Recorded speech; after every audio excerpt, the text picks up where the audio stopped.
समाजी कारकुन चौधरी अब्दुल गफूर पप्पू ने पाकिस्तान मुस्लिम लीग नून के MNA अरमगान सुबहानी और MPA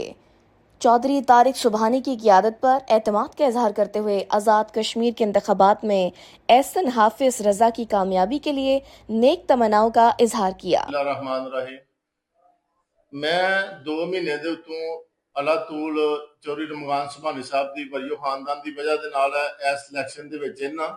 ਤੇ ਮੈਂ ਹਰ ਜਗ੍ਹਾ ਨਾਲ ਦੋਸਤਾਂ ਨੂੰ ਜਾ ਕੇ ਮਿਲਿਆ ਵੀ ਆ, ਆਪਣੇ ਤੌਰ ਤੇ ਵੀ ਦੋਸਤਾਂ ਦੀ ਰਿਕੁਐਸਟ ਕੀਤੀ ਹੈ। ਮੇਰਾ ਕਿਸੇ ਸਿਆਸੀ ਜਮਾਤ ਨਾਲ ਤਲਕ ਤੇ ਨਹੀਂ, ਮੈਂ ਇੱਕ ਅਦਨਾ ਜਿਹਾ ਸਮਾਜੀ ਕਾਰਕੁਨ ਆ, ਲੇਕਿਨ ਲਿਹਾਜ਼ਾ ਕਿਉਂਕਿ ਮੇਰੇ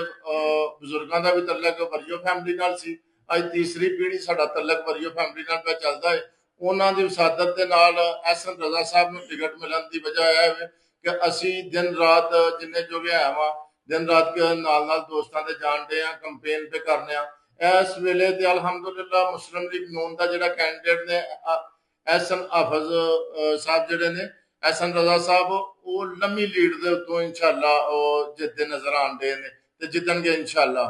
ਉਹ ਵੀ ਇੱਕ ਸਿਆਸੀ ਫੈਮਿਲੀ ਦੇ ਨਾਲ ਐਸਐਨ ਰਜ਼ਾ ਸਾਹਿਬ ਵੀ ਬਿਲੋਂਗ ਕਰਦੇ ਨੇ, ਲੇਕਿਨ ਉਹਨਾਂ ਦੀ ਜ਼ਿਆਦਾ ਖੁਸ਼ ਨਸੀਬੀ ਇਹ ਵੇ ਕਿ ਇੱਕ ਉਹਨਾਂ ਨੂੰ ਮੁਸਲਿਮ ਲੀਗ ਨੂਨ ਦੀ ਜਿਹੜੀ ਟਿਕਟ ਉਹਨਾਂ ਨੂੰ ਮਿਲੀ ਹੈ, ਦੂਸਰੀ ਇਹ ਵੇ ਕਿ ਜਿਹੜਾ ਟਿਕਟ ਲੈ ਕੇ ਦੇਣ ਵਾਲੇ ਪੇਸ਼ ਨੇ ਉਹ ਚੌਧਰੀ ਰਮਗਾਨ ਸੁਭਾਨੀ ਸਾਹਿਬ ਵਰੀਓ ਫੈਮਿਲੀ ਹੈ। ਤੇ ਵਰੀਓ ਫੈਮਿਲੀ ਦਾ ਅਲਹਮਦੁਲਿਲਾ ਸਿਆਲਕੋਟ ਪੂਰੇ ਦੇ ਵਿੱਚ ਹਰ ਸਾਈਡ ਦੇ ਉੱਤੇ ਹਰ ਜਗ੍ਹਾ ਦੇ ਉੱਤੇ ਸਾਥੀ ਮੌਜੂਦ ਨੇ ਤੇ ਜਿਹੜੇ ਸਾਥੀ ਮੁਖਲਸ ਸਾਥੀ ਨੇ ਉਹ ਹਰ ਪਾਰਟੀ ਤੋਂ ਬਲਾਤਰ ਹੋ ਕੇ ਉਹਨਾਂ ਦੀ ਜ਼ਾਤ ਵਾਸਤੇ ਦਿਨ ਰਾਤ ਮਿਹਨਤ पे ਕਰਦੇ ਨੇ। ਅੱਲਾਹ ਪਾਕ ਨੇ ਇਨਸ਼ਾਅੱਲਾ ਲੰਮੀ ਲੀਡ ਦੇ ਨਾਲ ਕਾਮਯਾਬੀ ਦੇਣੀ।